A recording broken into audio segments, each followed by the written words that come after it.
Hello, it's Julie here from A World Wellness Weekend and Olea Absolute Nutrition and Wellness, and welcome back to your second week. So I'm really curious to know how you got on. Did you start to make those visions and plans about how you want to achieve changes in your life? Well, hopefully that you have been able to do that, but if not, don't worry, there's always going to be the right moment. You'll find it. So this next section we're going to be working on is getting more nuts and bolts, as I say, about your body. So have you ever really wondered what's going on inside? Have you ever really thought about what's happening inside our bodies? So if you have, then keep tuning in over the next few weeks, because I'm really going to give you a much better perspective of how your body works. Now, to make changes to our diet and lifestyle, we really do need to develop a little bit more respect for our bodies. And I believe that we have really got to get some know-how in our hands about, exactly what our body needs in order to function properly. So I think we can all agree that the human body is amazing. There are literally millions of chemical reactions happening at lightning speed all the time. So you're constantly building things up and breaking things down. And these two things together are called your metabolism.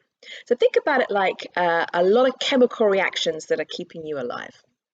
And they're organized as well into lots of different pathways or cycles. And these are very important part of your metabolism. So together with those pathways and those cycles, we have to think about that and its relationship to our nutrition and the availability of our nutrients, because this is what's going to drive those pathways and those cycles. So every time you swallow a bite of food or you slurp a drink, your body works really hard to process the nutrients you've eaten so that they can become the building blocks and the fuel needed by your body. So therefore, your body literally has the incredible ability to take the foods you eat and turn them into you. Now that's assuming, of course, that the conditions are right, and I'll be elaborating a little bit more on that in the days to come. So what are those really important building blocks? Well, they're proteins, carbohydrates, and fats, and we call these the macronutrients, meaning we need them in greater quantities. Now they work in tandem with vitamins and minerals, which we call the micronutrients.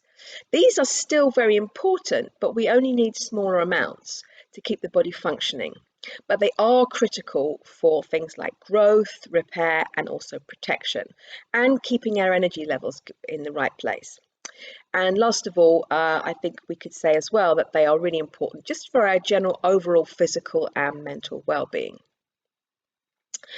And what I want to clarify here is that it's the macronutrients that provide what we call the caloric value. In other words, calories, which are then metabolized for energy.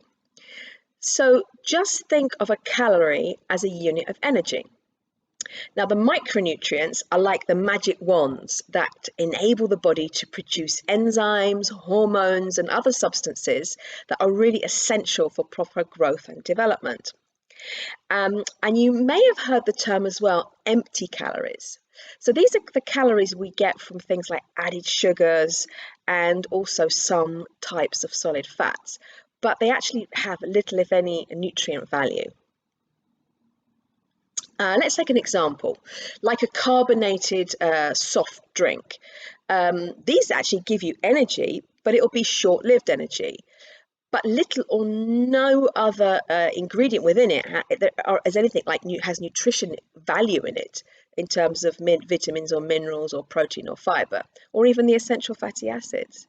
So I have a question for you. Would you want your house to be built from inferior materials? I'm guessing not. Just take a moment now to think about the quality of the building blocks. In other words, the nutrients that you are putting inside your body. Where would they rate on a healthful and useful scale? If you were looking to build vitality, for example, where would they be on that scale?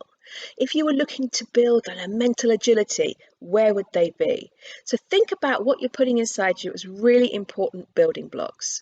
So it could be a moment to do a bit of an audit, to look at the balance sheet, and maybe time to make some adjustments. So going forward, because your body is only going to be as amazing as the material it has to work with, I think this is really worth giving some thought to this week. So wishing you a great start to this new second week, and I'll be back tomorrow.